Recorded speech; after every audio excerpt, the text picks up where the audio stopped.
Votre grand journal du soir se poursuit sur Europe 1, Nathalie Lévy. D'après cette étude de l'Agence Santé Publique France, des polluants de l'environnement se trouvent dans notre corps. Vous recevez ce soir André Cicolella. Il est chimiste et toxicologue. Bonsoir André Cicolella. Bonsoir.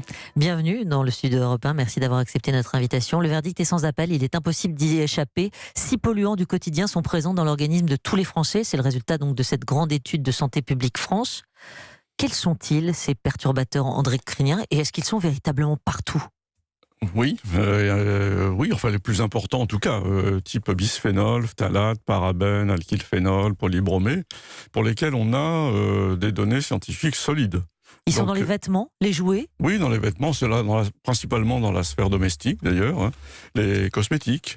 Donc ça se retrouve dans l'alimentation, dans l'habitat, des sols en PVC par exemple, sur une source de phtalate. Les aliments ? Donc forcément dans les aliments, notamment l'alimentation, ce qu'on appelle l'alimentation ultra transformée, la transformation contamine en phtalate ou en bisphénol notamment, dans les dispositifs médicaux, dans les médicaments. Donc c'est effectivement une contamination générale, c'est ce que confirme l'étude de Santé Publique France. Et le problème, c'est quelles conséquences pour la santé. C'est ça.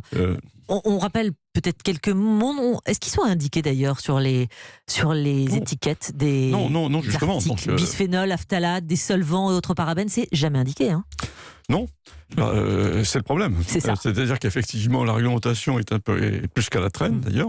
On a obtenu, parce que je suis aussi président du réseau Environnement Santé, c'est aussi à ce titre-là que je m'exprime, on a obtenu l'interdiction du bisphénol dans les biberons. Ça avait fait beaucoup de bruit à l'époque, dans les boîtes de conserve, mais il y a d'autres sources. Alors en effet, en 2017, une étude publiée dans le magazine 60 millions de consommateurs montrait que sur 43 enfants et adolescents testés, 100% d'entre eux présentaient des traces de ces substances chimiques dans leurs cheveux. Adultes et enfants sont concernés, et on le voit encore un peu plus aujourd'hui dans cette étude. Les enfants, j'allais dire, sont en première ligne. Oui. Alors il y a un phénomène générationnel. Alors ce qu'il faut bien comprendre avec les perturbateurs endocriniens, c'est que l'enjeu, c'est la contamination pendant la grossesse. Ah oui. C'est ça qui est déterminant pour la santé de l'enfant, du futur adulte et des descendants. Et des descendants. On a des études sur le bisphénol, des études sur le rat, mais qui sont tout à fait transposables. Au niveau de contamination où est la population humaine, vous donnez ces doses-là à des rates gestantes, vous induisez chez les fils, les petits-fils et les arrière-petits-fils infertilité et baisse de la qualité du sperme. Or, baisse de la qualité du sperme, on a les données en France, un homme de 30 ans a perdu sur 50 ans 2 spermatozoïdes sur 3. Donc il n'y a pas d'autre explication que ces perturbateurs endocriniens. Alors qu'est-ce qu'on fait ? Et qu'est-ce que font les pouvoirs publics aujourd'hui ? Précisément, Elisabeth Borne, ministre de la Transition écologique, Agnès Buzyn, ministre de la Santé, Adrien Taquet, secrétaire d'État chargé de la protection de l'enfant, ont présenté la deuxième stratégie nationale sur les perturbateurs endocriniens. Vous les avez écoutés attentivement, évidemment. Est-ce que les propositions qui sont formulées, c'est-à-dire former et informer, c'est-à-dire dès 2020 une liste de perturbateurs endocriniens publiée, est-ce que c'est suffisant? Alors nous sommes à l'origine de cette stratégie. La France est le seul pays au monde à s'être doté d'une stratégie. Donc le texte est bien. Donc ça va dans le bon sens. C'est comment on le met en œuvre, quels moyens on met en œuvre parce que vous comprenez, on s'adresse à l'ensemble de la population.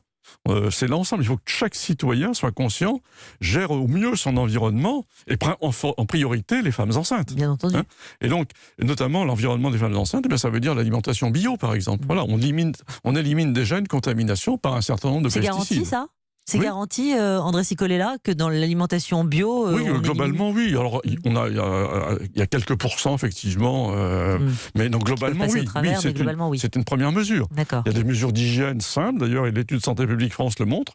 C'est mieux, effectivement, d'aérer son habitation, de passer l'aspirateur. Ouais, c'est des gestes assez simples, mais qui se traduisent par une contamination moins élevée. D'accord. Donc, ce deuxième projet, pour vous, aujourd'hui, va dans le bon sens, en matière d'information. Sauf que le financement n'est pas là. Sauf que le financement n'est pas là, c'est ce que j'allais dire. Qu'est-ce que vous réclamez et qu'est-ce qu'on vous propose ? On avait demandé un financement à hauteur du plan cancer. Le plan cancer, on fait le bilan cette année. Le cancer continue de progresser. Vous avez vu les derniers chiffres, y compris les cancers hormonodépendants, qui sont les cancers directement liés aux perturbateurs endocriniens. Un cancer du sein remonte à la hausse. Bien sûr. Les cancers du sein, les cancers de la prostate démarrent dès la grossesse. Vous voyez, ça c'est une donnée effectivement majeure. Alors évidemment, même si ça survient des âges de plus en plus jeunes. des femmes de plus en plus jeunes, avec des cancers de plus en plus agressifs aux âges jeunes. Donc vous voyez, l'enjeu de santé publique n'est pas marginal, donc il faut mettre des sommes en conséquence. Le plan cancer, 1,5 milliard et sur la santé environnementale, quasiment rien aujourd'hui. André Cicolella, donnez-nous quelques gestes au quotidien, quelques conseils, j'allais dire. Vous dites que voilà, il faut ouvrir, etc. Par exemple, dans les produits hygiéniques, dans l'alimentation, parce que tout le monde mange. Ça, là-dessus, on est tous d'accord. Donc dans l'alimentation, comment on fait les récipients en plastique, par exemple? Ça, c'est un danger. C'est la règle, c'est une règle. Alors après, tous les plastiques ne contaminent pas de la même façon. Hein. Mais par exemple, l'ANSES a montré dans une étude sur l'alimentation infantile que les petits pots. En verre, normalement, les petits pots, non? Même en verre. Lorsque c'est dans un contenant en plastique, alors là, évidemment, la contamination est 3 fois plus élevée que lorsque c'est dans le verre. Mais même dans le verre, c'est contaminé. C'est-à-dire que le processus de transformation contamine l'alimentation. Ouais. Les vêtements, les textiles, on s'habille tous, c'est pareil que l'alimentation, on est tous obligés de se vêtir. Qu'est-ce qu'on fait? On opte pour certaines matières plus que d'autres? Il faut éliminer les alkylphénols dans les produits de nettoyage, qu'on va retrouver sur les vêtements notamment. Grand contaminant de l'eau, parce que l'eau, évidemment, ça nous revient. Contamination de l'écosystème, il faut parler aussi de ça. Oui. Les jouets, c'est pour ça qu'on pointe les enfants. On dit que les enfants sont plus touchés parce que les enfants mettent les jouets à la bouche dès le plus jeune âge. C'est pour ça alors, aussi. La réglementation a un peu évolué. On a interdit un certain nombre de perturbateurs endocriniens, mais personne ne s'est soucié de ramasser les jouets anciens. Et puis les importations de jouets, je ne suis pas sûr que ce soit vraiment très contrôlé. De la même façon, les boîtes de conserve, on sait que c'est marginalement contrôlé.